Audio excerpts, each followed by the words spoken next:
Today I have a beautiful recycled bottle craft for you. The way nature stays true to itself, every season comes with its own properties and has its own beauties. I'm going to stick to one beautiful project today. I took an old olive oil bottle after it was empty, cleaned it, removed the label, and I'm going to decorate it. For the first step, I'm going to remove the cap and the metal rim with a screwdriver. Be careful when you use such tools. Don't hurt yourself. First, I'm going to clean the surface of the bottle, remove any trace of grease from it by rubbing it with a tissue paper which has been dabbed with some alcohol.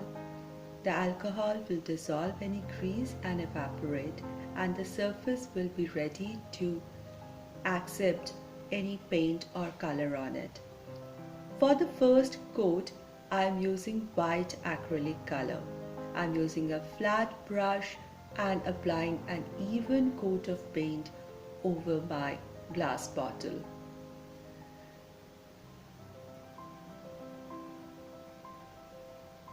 Every step is important, and waiting in between the steps is also important, just the way the light develops and goes on. Once the first coat of white paint was dry, I used a sponge applicator and applied a base coat, second one in color, with a pale pink color, and just sponged it all till the top on all the surfaces of my bottle.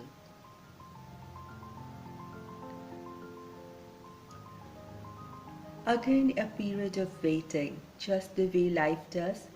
We grow gradually, slowly. Have patience, the fruits will come.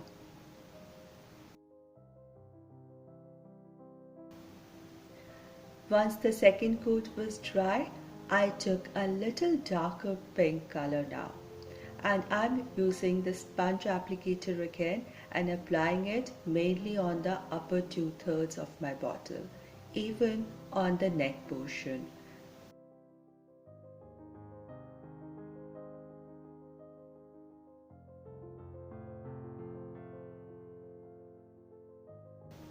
Once the upper two-thirds are covered with the sponge applicator, I'm using darker pink, almost little reddish, and I'm applying on the lower one-third. Then I'm using this same sponge applicator to merge the light and the dark colors of pink and red so that I get this beautiful ombre effect which is so pleasing to the eyes. And the sponge is so important for this step because it gives an even spread, the speckled ceramic look, and it looks so beautiful, so much better than the brush strokes. This is beautiful ombre bottle. I can just keep it just like that, but I'll let it dry again. Here you see me using the pink acrylic paint that I had, and I'm adding a little bit of plaster of Paris to it. You can add anything such as baking soda or even talcum powder to it. I just want to thicken it up, and I'm making a smooth paste using my spatula. I even added a little bit of craft glue to it so that it adheres, sticks really strong to the bottle. I made a fine paste out of it. It's not so fine because the plaster of Paris is giving it a bit of texture, and that's exactly what I'm looking for. And I'm using my spatula to apply this textured paint that I made at home. Near the neck portion of the bottle, I'm creating kind of a pattern, something like those vintage bottles coming from the Victorian era. I think I like it. It's coming out of a fairy tale. I'll have to wait little more longer for this textured paint to dry up.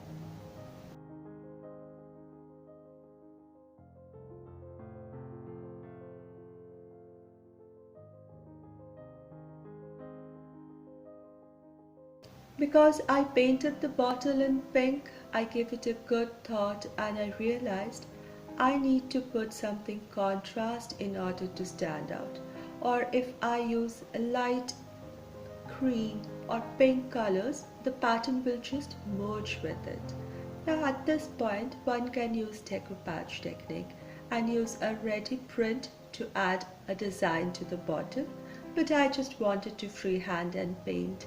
I think you will enjoy the process of my painting. I'm using some blue, some white, little purple and some grey for my pattern. Just randomly making it, whatever comes to my mind, the way I imagine it, I'm just making it with a brush and some acrylic paints. Today I'm joining Julia from the channel Crafting with Julia and doing this challenge which is all about recycling. I decided to stick to one project and do it really well with all my sincerity, and I hope you will enjoy this whole process. I'll put link to Julia's channel down in my description box along with the playlist for many more ideas.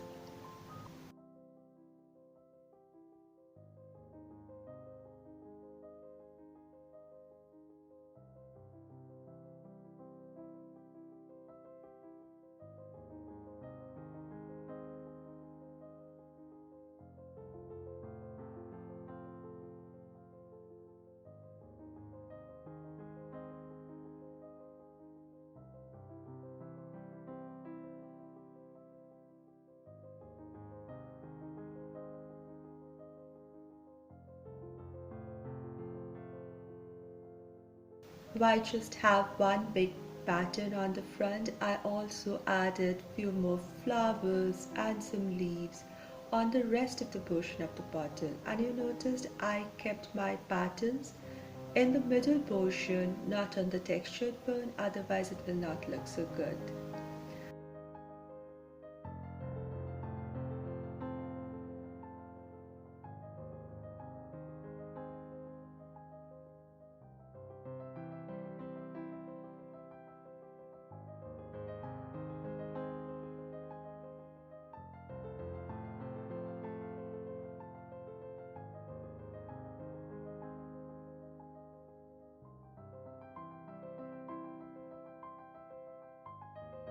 I even used an old toothbrush. I always keep one in my stash.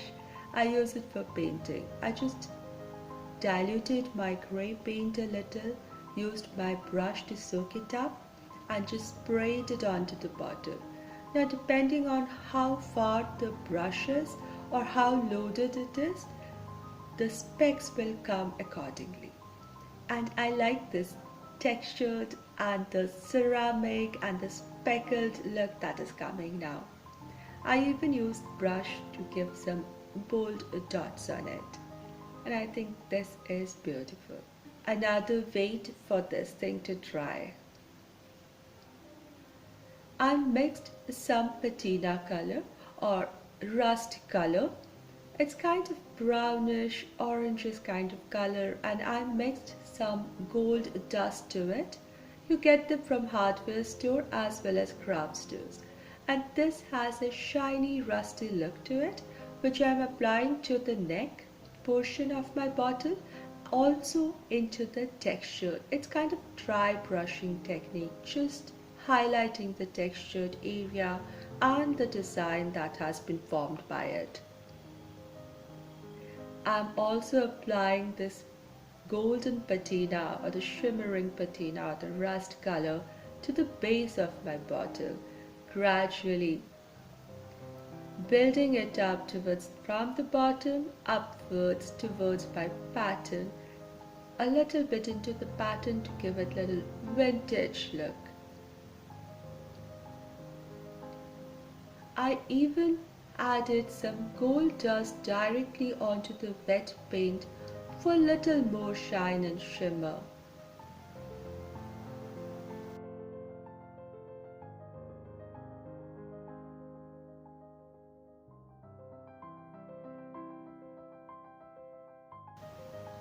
I found this wooden knob in my home and I think it will make a beautiful cap for this bottle, and painted it with my rusted or patina gold color that I made, and I think it will be a great topper. This is beautiful. I'm happy with my today's work. I can sleep well because I know I did one good job today. I hope you enjoyed the whole process of this artwork today, a recycled project, yet an artwork. Thank you so much everybody for your support and appreciation. And if you're new here, please join me, subscribe with the all notification bell. I'll see you soon again. Take care.